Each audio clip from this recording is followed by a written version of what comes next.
O apoteótico Odair Hellmann. É uma coisa que eu tenho pensado há vários dias sobre o time do Atlético e é uma questão que é bem interessante a gente repercutir e é o que eu trago para o dia de hoje.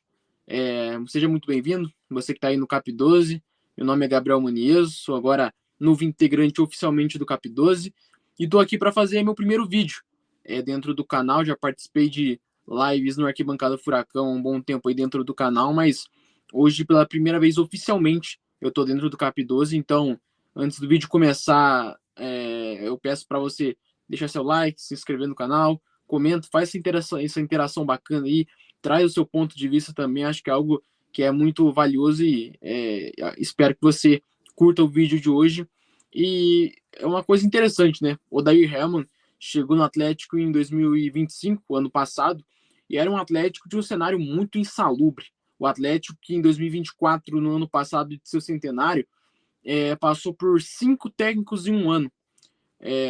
O Osório, Cuca, Juca Antonello esteve um tempo, Lúcio Gonzalez e Martin Varini, né? Martin Varini antes do Lúcio. E o Lúcio foi, de fato, o último treinador do Atlético em 2024. 2025, ano de Série B, o Atlético já inicia com uma mudança técnica já para a segunda divisão. Maurício Barbieri vem ao comando, um treinador bancado pelo presidente, mas muito a torcida não via com bons olhos de começo o Maurício Barbieri, que tem um trabalho extremamente abaixo. Um Atlético que caminhava a passos largos de uma terceira divisão, um time extremamente mal treinado, um time desordenado e um cenário que já era complicado pelo rebaixamento no centenário e que não via com bons olhos essa volta. Com isso, o Atlético demite o Maurício Barbieri, justamente, e o mercado Atlético de muitas dúvidas de quem viria, quem não viria, até que o anúncio vem. O Odair Hellmann, anunciado oficialmente no time do Atlético, e ele seria nosso treinador para a sequência da Série B. O Odair Hellmann chega num cenário difícil, de muita pressão, a torcida queria resultados o quanto antes, o Atlético tinha que sair daquela segunda divisão, com um elenco muito mal montado por Rodrigo Possebon, que era o diretor de futebol naquele momento. Um Atlético de Léo Pelé, Lucas Beleze na zaga, Mikael ainda no gol naquele momento, muita estabilidade, né, naquela ocasião. Tinha Tevez no ataque, assim, Ryan Palacios contratado, um time extremamente abaixo, Falcão na volância, um time muito mal montado para uma Série B.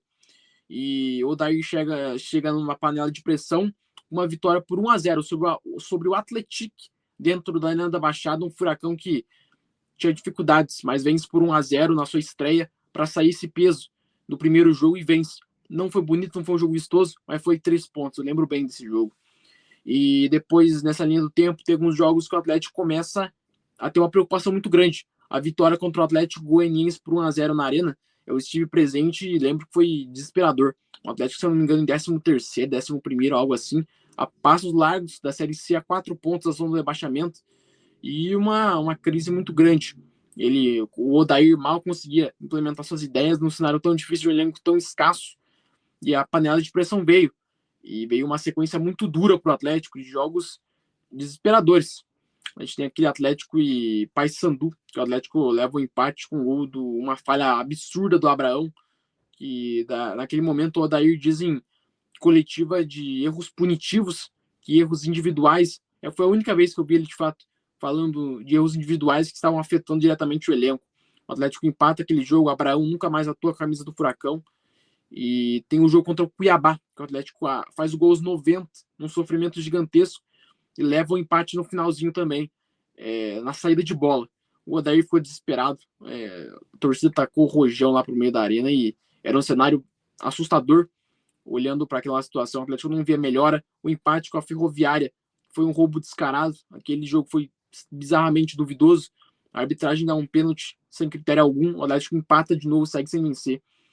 Daí, assim, o Atlético começa a mudar, a se mexer. Reforços vêm. Carlos Terán, zagueiro, vem da Colômbia. Aguirre, mais um colombiano. Benavides, é o Chaco Benavides, que jogou no Tadieres, um jogador histórico por lá. Chega para o Atlético. E ele, Kevin Viveiros, mão de Odair Hellmann, achou ele vendo jogos ali da Libertadores, do Atlético Nacional, vinha tendo pouco espaço, muito criticado na Colômbia. O Atlético faz sua maior contratação da história na Série B. Kevin Vieiras chega e tem um gol que ele perde, assim, embaixo do gol contra a Ferroviária, e as críticas começam. Uma panela de pressão muito grande.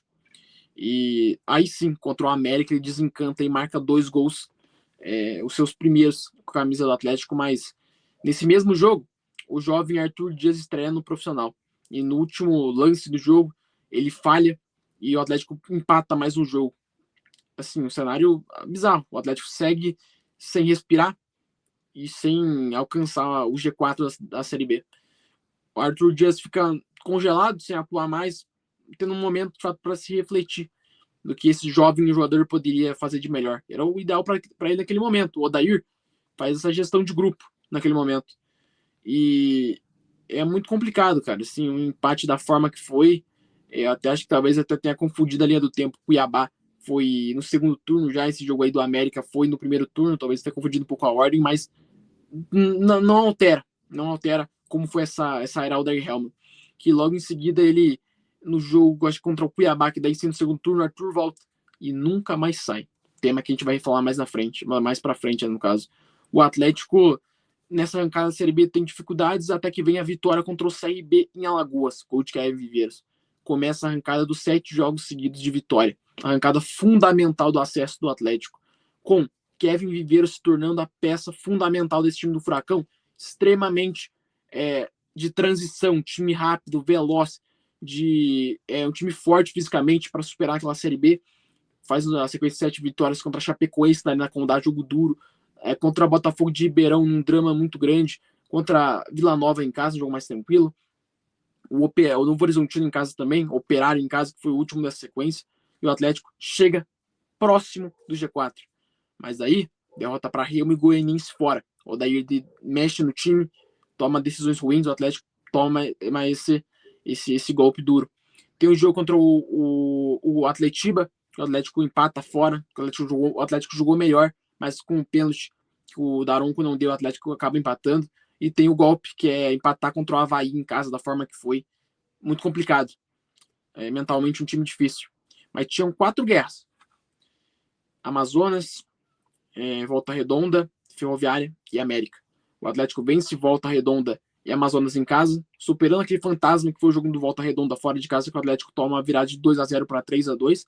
Naquele dia, foi um dos piores dias que eu acompanhei como torcedor do Atlético. E depois, aí sim, a vitória do Milagre de Araraquara e a vitória contra o América em casa para sagrar esse acesso do Atlético parecia impossível. Mas o Odair consegue manter um grupo forte para uma Série B e conquistar esse tão sonhado acesso. Com isso, é um Atlético que vem para o seu ano de Série A e após alcançar o seu objetivo. E assim, o Atlético começa a Série A vencendo o Internacional fora e tem muitas dificuldades, apesar dessa única vitória fora de casa, tem muitas dificuldades fora. Um elenco que era dentro de casa se tornando forte, apesar de perder para o Corinthians nos seus primeiros jogos, consegue fazer uma fortaleza na Arena da Baixada. Consegue, e o que mais me impressiona é como o Odair Helman é vibrante, um treinador que joga com o torcedor, um treinador que, cara, até nos momentos mais difíceis, ele não largou a mão do Atlético na Série B, quando ele estava lá embaixo, perdendo de 3-2 por Volta Redonda. E na Série A, ele, apesar de baixos em alguns momentos, dentro de casa é muito vibrante, joga com a torcida, ama o clube. Não é igual outros treinadores como Maurício Barbieri, que ia dar patada em torcedor no momento ruim. Meu amigo, sempre respeitou sempre o torcedor da Helm, máximo respeito com a torcida do Atlético. Ele vai lá e cara, faz grandíssimos jogos. O jogo do Atlético contra o Flamengo de muita competitividade em casa, o Atlético muito bem taticamente, é um Furacão que abrangeu taticamente. Se era um Atlético da Série B de extrema transição, agora não, o Atlético que em 2026 consegue jogar em casa, jogar bem, ter a bola, tocar para um lado, tocar para o outro, achar espaço, assim como foi contra o Mirassol, como foi contra o Remo fora, saindo atrás. O Atlético que ainda sabe jogar de transição, como foi a vitória recente contra o Santos, jogo perfeito, o Atlético consegue jogar sendo inteligente. O Odair Helman também traz o Luiz Gustavo, que é um líder muito forte do grupo, junto do goleiro Santos, que apesar das falhas é um líder. E assim, o Odair consegue, com as paradas, de parada FIFA, parada para a Copa, manter um time forte, um time coeso, melhorando a cada dia e usando muito bem a base. Um Claudinho que sobe bem demais, de muita qualidade. Arthur Dias, um jogador que de 19 anos está fazendo história dentro do Atlético. Vai se tornar um dos grandes. Tô cravando isso daqui. Consegue usar a experiência do Mendonça, um jogador versátil. O Odair consegue usar um jogador desse como um ala muito bem. Consegue variar esquema de 3-5-3, 4-4-2, 4-3-3. Sabe utilizar muito bem os três zagueiros, sem com o Benavides, um Esquivel podendo tranquilamente fazer essa função. Tem um cara de grupo, muito grupo, o Odair Helman. E acabando com qualquer estigma. O Atlético é terceiro colocado do Campeonato Brasileiro, estabelecido no G4, o melhor mandante do campeonato, melhorando a cada dia. Que apesar de um golpe duro que foi na Copa do Brasil, o time conseguiu dar resposta em campo no domingo. E assim, é um time que o Odair utiliza muito bem a base, sabe usar muito bem os garotos na hora certa. E como foi o Arthur Dias, como ele conseguiu recomeçar depois da falha contra o América. De fato, é um time que o Odair Helman um cara que tem muito estigma. É retranqueiro. Mas tá no Fluminense, no Santos. Meu amigo, aqueles cenários daqueles times era bizarro. No Inter, fez um grande trabalho voltando da Série B também. Ele levou para a final de Copa. E apesar de ter sido visto contra nós, é um baita de um trabalho, não dá para negar. E é um cara que acaba com qualquer estigma de retranqueira, não sei. Cara, o Odair poucas vezes foi retranqueiro mesmo. Jogou em transição com inteligência, atacando o espaço na maioria das vezes. E é um cara que, se fosse gringo, estaria babando ovo muito mais do que, de fato, ele tem feito. Teriam colocado em outro patamar. Hoje em dia, o melhor técnico brasileiro, se for olhar para trabalho feito. Um cara que é muito trabalho. É um cara que não tem nome, não tem pompa, mas tem demonstrado muito para o torcedor do Atlético. E é um cara que está com um projeto Furacão na mão. Ele é o cara que muitas vezes faz esse papel de manager, indo atrás dos nomes, olhando para o grupo em geral, olhando para a base, sendo um cara com esse vazio no Atlético de um diretor técnico, cumpre essa função. E para mim, o Odair tem que ser esse cara do projeto e seguir dentro do Furacão. Eu quero ter essa segurança de ter continuidade. Isso é continuidade, manter esse trabalho do Odair Helman. Então, eu acho que esse é o apoteótico Odair Helman dentro do Atlético e tem que seguir. E diretoria, o quanto antes, renovem, dê um contrato, dê uma segurança para o torcedor que está vendo um grande ano. E se seguir assim, com essa boa campanha, estaremos novamente na Libertadores da América. Então, esse é o pedido que eu faço. Renovem com o Odair Helman, que é um baita de um treinador que está fazendo um grande trabalho e tem que seguir dentro do Furacão. Da minha parte é isso. Se curtiu o vídeo, deixa seu like, se inscreve no canal, Cap12. Passa notícias da Baixada no Instagram também, estamos fazendo esse trabalho diário com o Furacão. E vem comigo, porque aqui o torcedor também joga.